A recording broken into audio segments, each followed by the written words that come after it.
Well, hey, all you college algebra fanatics. This is take three, though you probably don't know that, but that's all right. So take three here in deriving the quadratic formula. So we're going to start with a generic equation here, and what you don't see are any numbers. We have all variables. So everything here, excuse me, everything here is variable, so it doesn't matter what A, B, and C are. The only specific thing that I'm going to say here is that A cannot equal 0. All right, so A cannot equal 0. Other than that, A, B, and C can be any value. Now, if you remember, when we solve quadratic equations, well, we could factor this, but not knowing what A, B, and C are is going to be hard to factor.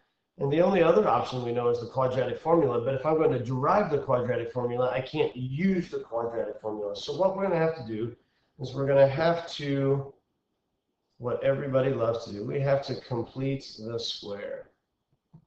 All right, so how are we going to complete the square? Well, what we're going to have to do is we're going to have to use x squared plus bx plus c and use all those techniques. But the first thing we have to do is we have to divide everything here by a. And so what we're left with, since a cannot equal 0, 0 divided by a is still 0, equals x squared plus b over a x plus c over a.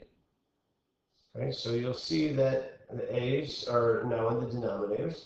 And now the next thing I have to do is I have to move this to this side here so that I can get, so I can add something to both sides. So now when I rewrite this, I have negative c over a, and that equals x squared plus b over a times x.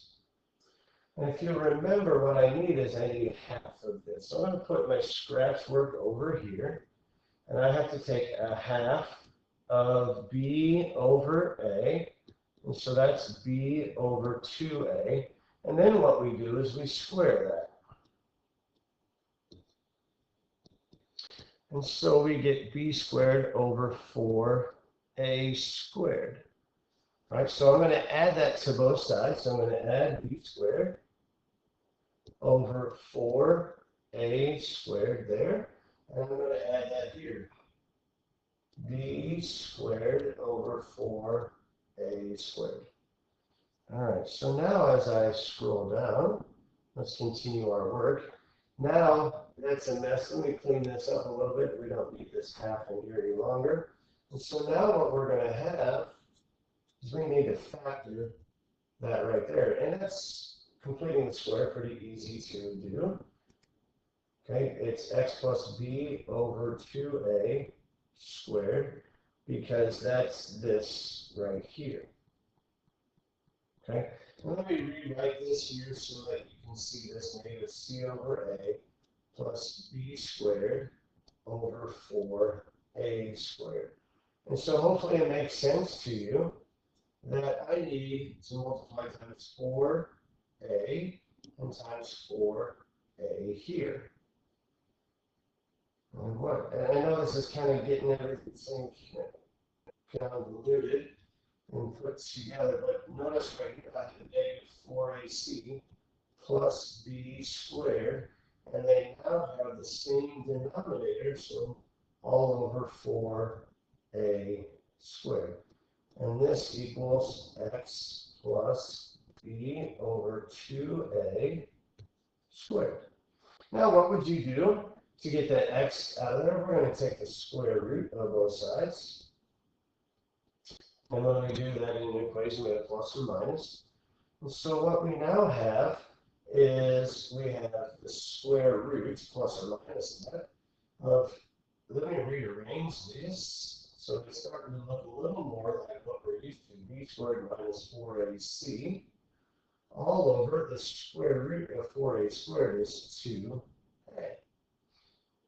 And if I take the square root of the square there, we get x plus b over 2a.